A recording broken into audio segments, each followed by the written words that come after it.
Olá pessoas, sejam bem-vindos ao seu canal preferido do YouTube, o Dromephysics. Caso esse não seja seu canal preferido, eu desafio vocês a serem aprovados em Física 2 sem assistir às aulas do Dromephysics, tá? Então na aula de hoje vamos falar sobre o último tema, que são as superfícies equipotenciais. Porém, como diria o Máscara, mas primeiro precisamos passar exercícios sobre DDP, né? Vamos lá, então. Vamos botar aqui assim, exercício 1.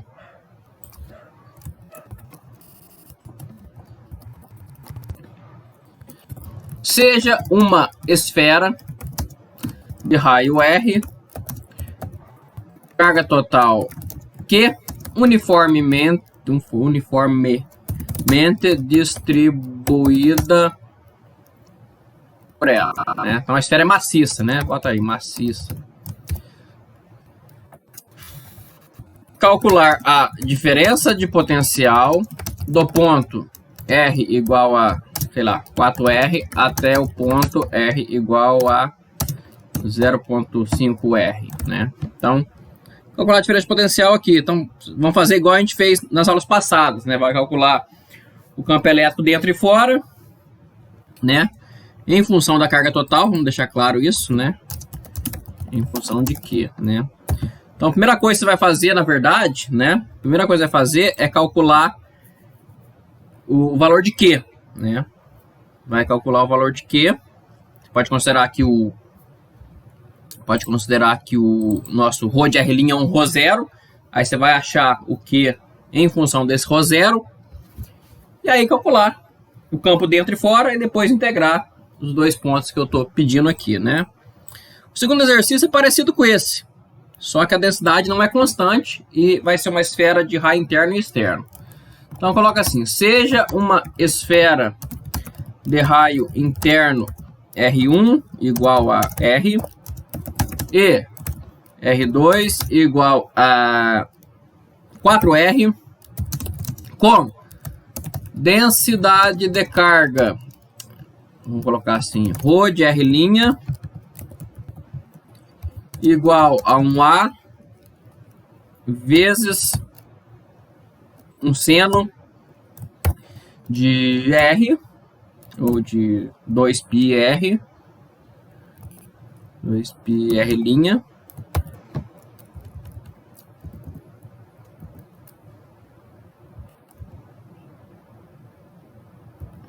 é só 2R'.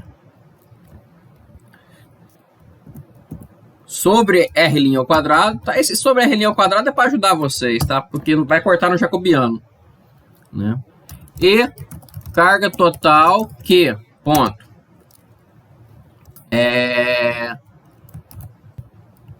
Calcular A em função de Q e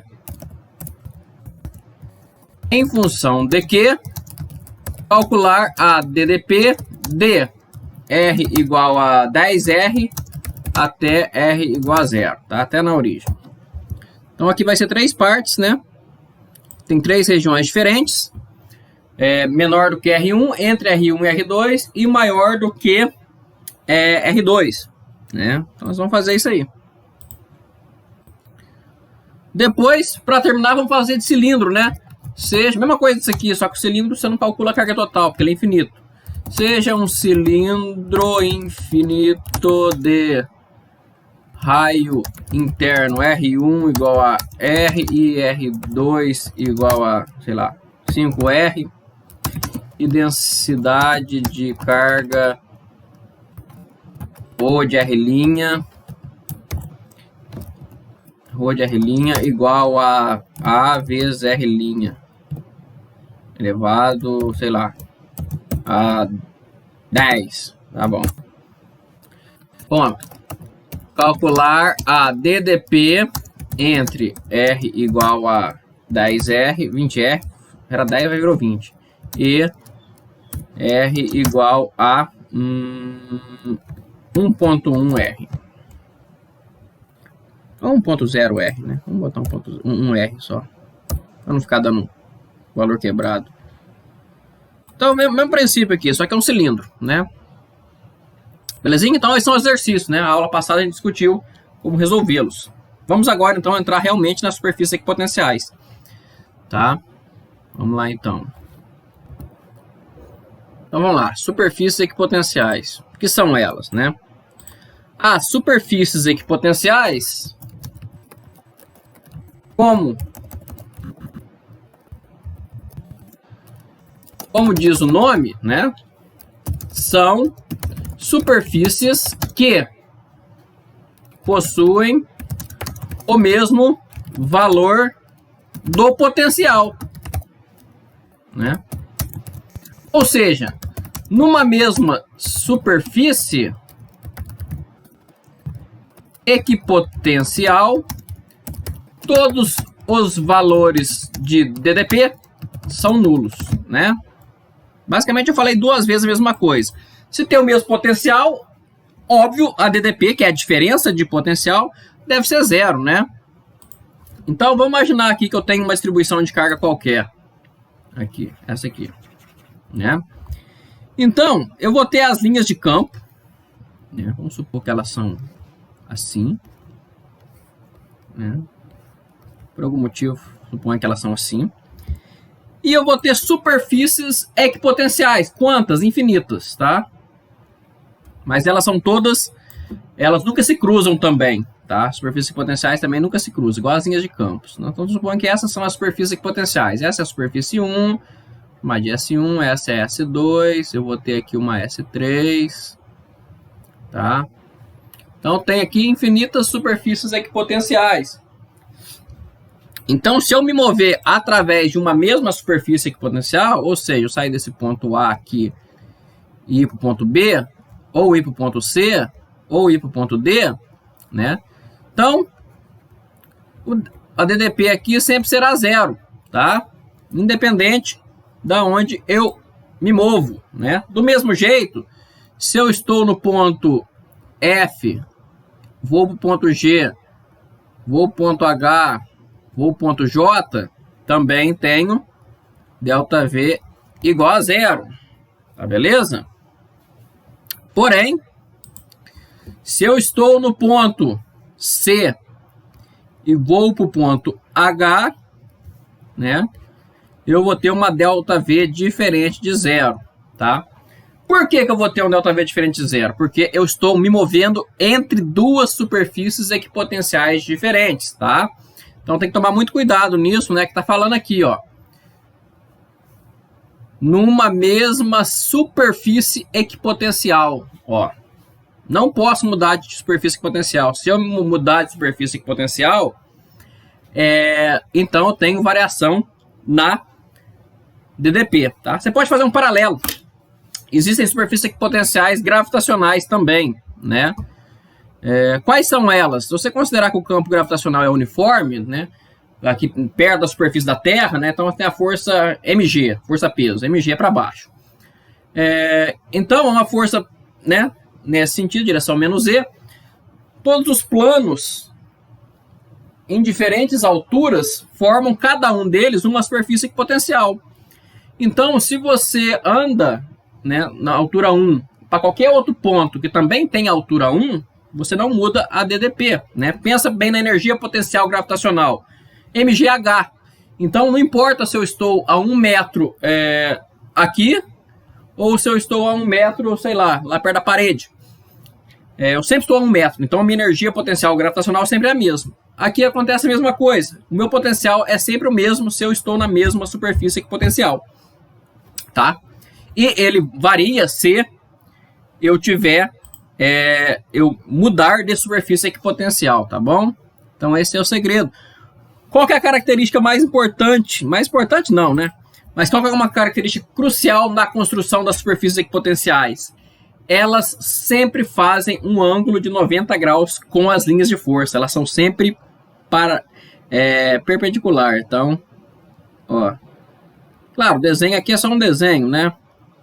Então, na realidade, toda a superfície equipotencial deve fazer 90 graus com as linhas de força, tá?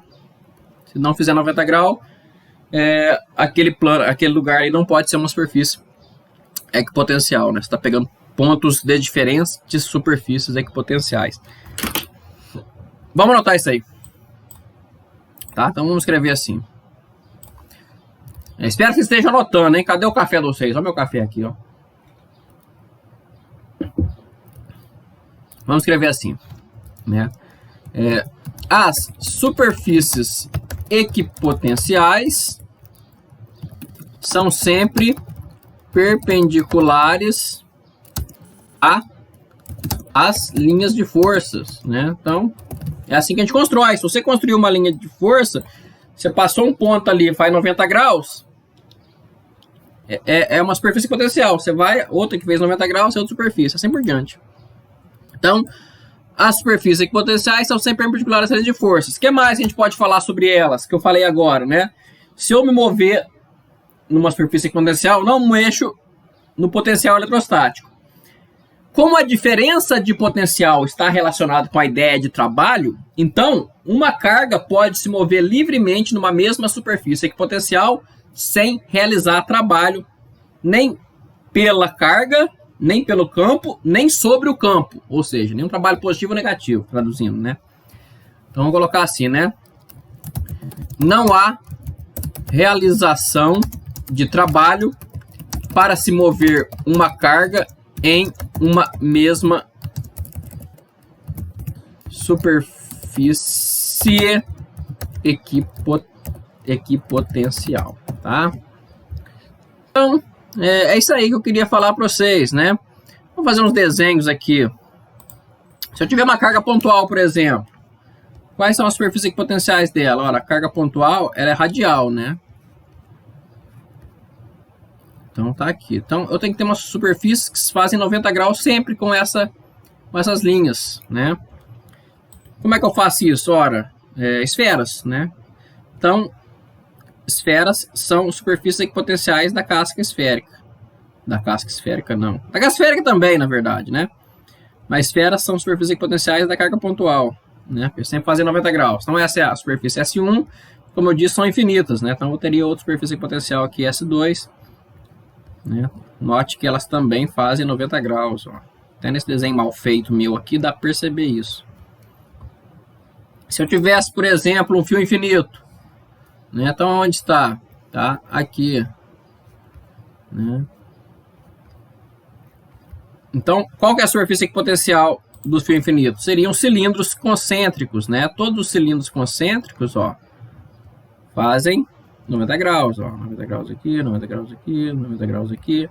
Se eu desenhar outro maior, né, também vai fazer, né? E assim por diante.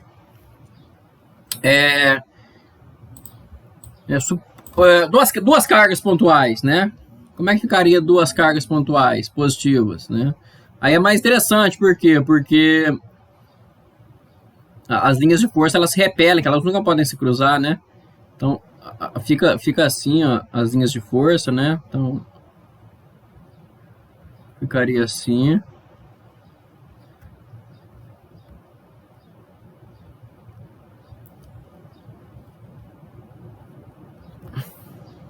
Então, teria que ter uma superfície que passasse e fizesse 90 graus com isso aí. Como é que ficaria? Então, busquei na internet, ela ficaria desse jeito aqui, ó, né? Então, quando você está muito longe, ela parece um ovo, né? Um oval, assim, né? Ela é arredondada nas pontas, mas perto das duas cargas, assim, ela tem uma parte mais reta. Quando você está mais próximo, ela faz isso aqui, ó. Ela tem uns afundadinhos aqui, ó. Tá vendo, ó? E mais perto ainda tem essa parte aqui que ela meio que cruza, né? Então, presta atenção aqui. Isso aqui é muito importante, tá? Porque eu acabei de falar que as superfícies potenciais, elas não se cruzam, né? E elas não se cruzam mesmo, tá? Isso aqui é uma mesma superfície equipotencial, né? Então, você tá vendo esse negócio aqui, né? Esse ponto de cruzamento aqui, mas não é o cruzamento de duas superfícies equipotenciais, é uma mesma superfície equipotencial, tá?